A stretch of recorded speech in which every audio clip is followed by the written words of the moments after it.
Ça vous apporterait quelque chose ou pas d'avoir plus d'argent? Si c'est pour cumuler de l'argent, c'est pas la peine. J'ai été mise en danger, on va dire, parce que je n'avais pas d'argent. Pas d'argent, rien à faire, qu'on peut pas appeler ça une vie, je pense. Je prenais l'alcool, je fumais, je faisais tout. J'aime pas les pauvres.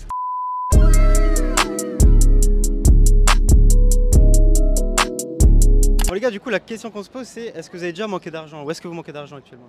Des gosses de galère d'argent, il y en a toujours. Hein. Ça ne manque jamais dans la vie, hein. C'est toujours. Mais il faut savoir gérer, économiser, c'est tout. Et parlez-nous de la période la plus difficile que vous avez connue avec des soucis d'argent, si vous voulez en parler. Je vivais aux Antilles à ce moment-là, donc c'était pas mal. Ouais, sur ma sécurité plutôt, parce que je suis une femme et voilà. J'ai été mise en danger, on va dire, parce que je n'avais pas d'argent. Le plus, c'est de se dire comment on va pouvoir donner à manger à ses enfants au bout. Trouver du travail, trouver un travail qui puisse nous payer assez bien. Être présent aussi en même temps pour sa famille, parce que ça aussi c'est important, c'est le bonheur.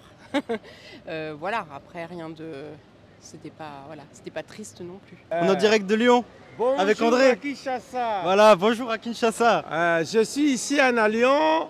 J'ai salué tous les portes de Kinshasa, à la zone de Kinshasa, Maïngue 143, loi pour la 113. Quoi? La période la plus difficile pour moi, je pense, ça a été pendant le Covid. J'ai eu mon bac, comme si on me l'avait donné en fait. Et j'étais totalement démoralisé. Mais derrière, j'ai bossé quelques mois, enfin quelques mois, 1 mois et demi à peine. Préparation de commande en entrepôt, ça m'a permis de faire un SMIC. Et derrière, les 6 mois suivants, ça a été la déchéance. Jamais je manquais l'argent parce que je suis débrouillé. Je travaille, je gagne 1300 € comme au travail, c'est ça. Avec 1300 €, vous arrivez à vous en sortir? Je restais chez moi tout le temps, pas d'argent, rien à faire. 90% de mon temps, je le consacrais devant l'écran, donc on peut pas appeler ça une vie, je pense. Et la période la plus difficile, même non, elle remonte à beaucoup plus loin, j'étais au collège. J'étais en collège privé, comme tu le sais d'ailleurs. Et le truc, c'est que tous les week-ends, je me retrouvais chez ma mère à manger des pâtes. Enfin, pas que tous les week-ends d'ailleurs, toute la semaine, même avec. Et ma mère, elle a arrêté le boulot à ce moment-là. Pendant 2 ans, elle est restée à la maison. Elle continuait à toucher des rémunérations liées à son ancien emploi. Et elle avait eu des problèmes de santé. Donc je me suis retrouvé à manger des pâtes. Matin, midi, soir, matin, midi, soir. La plupart de mes habits, j'essayais d'en prendre soin le maximum possible. C'était des habits que je mettais pendant 1 an ou 2. Ce qui me minait le moral, c'était pas d'être dans cette situation-là. C'était le regard des gens. Bon, à 1300 €, je ne sors pas pourquoi. Bon, je paye le loyer 600 €. Sans compter l'électricité, sans compter de l'eau, sans compter loyer, sans compter manger. C'est difficile. J'ai une chaîne YouTube, vous connaissez YouTube? J'ai déjà passé à ça une fois, tu te souviens encore?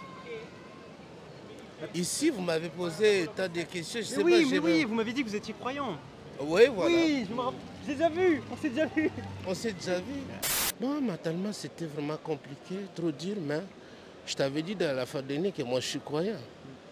J'essaie de m'adapter et puis de tenir, et puis voilà. C'était pas facile, j'étais dans tout ce que les gens font aujourd'hui.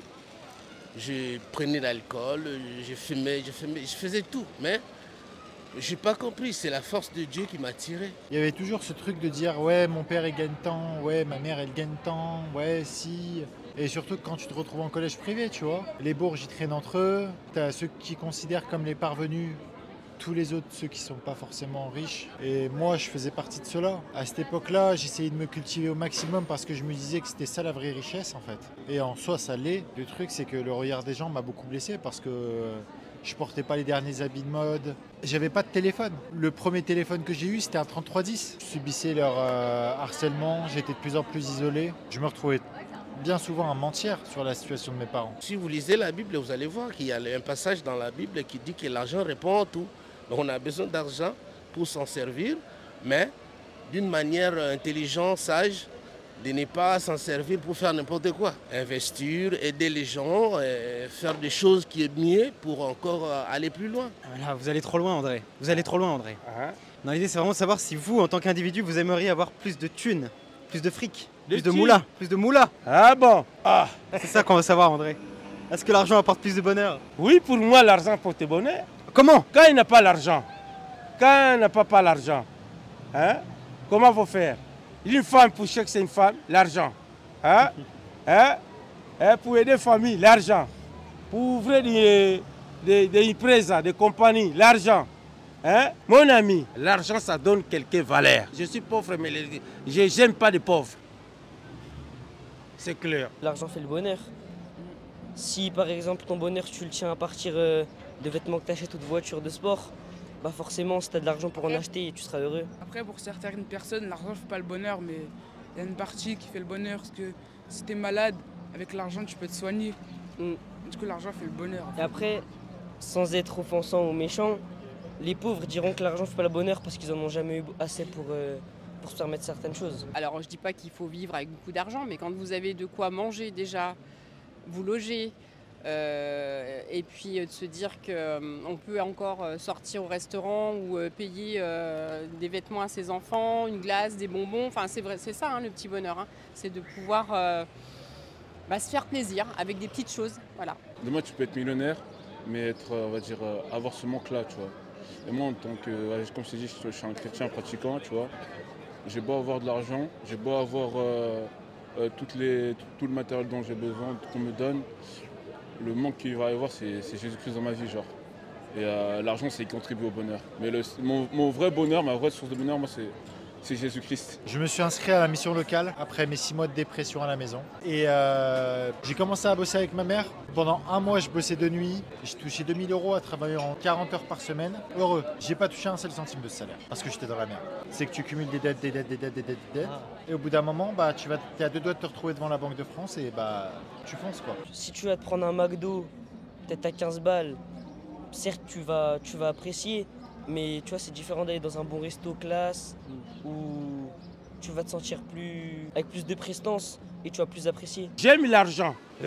Après, il y en a qui s'en sortent plus dans la pauvreté que d'autres. Il y en a qui peuvent se contenter d'être pauvres. Ah non, moi je ne suis pas content qu'aux pauvres. Hein. Il y en a qui ne cherchent pas forcément à être riches. Après, bon, tout dépend des versions.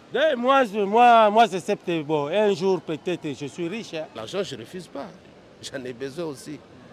Mais je ne suis pas pressé, je ne suis pas accro, je ne suis pas quelqu'un qui fait que je peux m'agiter pour seulement avoir de l'argent, aller chercher, faire n'importe quoi ou un braquage. Non, ça je ne peux pas. À partir du moment où tu as la stabilité mentalement, tu as la stabilité physiquement, c'est-à-dire que physiquement et mentalement ça va, d'un coup tu vois que l'argent c'est pas forcément le problème principal. À ce moment-là, mon plus gros problème c'était de me retrouver devant la Banque de France et d'être impacté dans toute ma vie à cause de l'argent. Donc en fait, l'argent c'est comme une épée à double tranchant. Ça peut te fournir le bonheur comme le malheur, et bien plus souvent le malheur que le bonheur. Moi demain tu me donnes un tas d'argent, certes je peux avoir la grosse tête, mais c'est pas le cas, tu vois. C'est-à-dire, je veux, on va dire, prendre sur moi. Je veux demander à Dieu qui me donne la sagesse et l'intelligence pour que, voilà, minimum, j'ai cette foi-là, cette humilité de rester humble. Sur la pyramide, il faut vraiment tous les besoins physiologiques que vous avez dès le départ et après un petit peu plus. Pour moi, c'est le bonheur. Après, si on peut avoir plus, tant mieux. Mais il ne faut pas que ce soit un but en soi, de là écraser tout le monde, à oublier toutes les valeurs, de sortir, de profiter de la nature, de faire autre chose que de consommer aussi, si c'est là ce que vous voulez en venir. Moi, je n'aime pas la vie des pauvres. Moi. Les pauvres, ça ne résiste pas pour moi. Vous avez répondu vrai, André. Ouais. Vous avez répondu vrai. J'ai répondu de votre question. Hein? Le mot de la fin, en 2 mots. Jésus vous aime. Jésus vous aime. Et moi aussi, je vous aime d'un cœur sincère. Et je t'aime toi et je t'aime ton collègue qui est derrière la caméra. Vous êtes dur quand même avec moi, là je vais retourner travailler.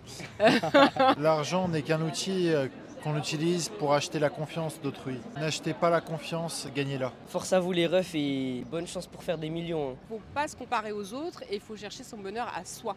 Voilà, il ne faut pas aller au-delà. Sachez que Jésus vous aime et que je remercie vos collègues de m'avoir donné l'opportunité de parler aujourd'hui. En tout cas, courage à vous et force à vous, la famille. C'est dans le 6-9. Je représente Jacques Monod.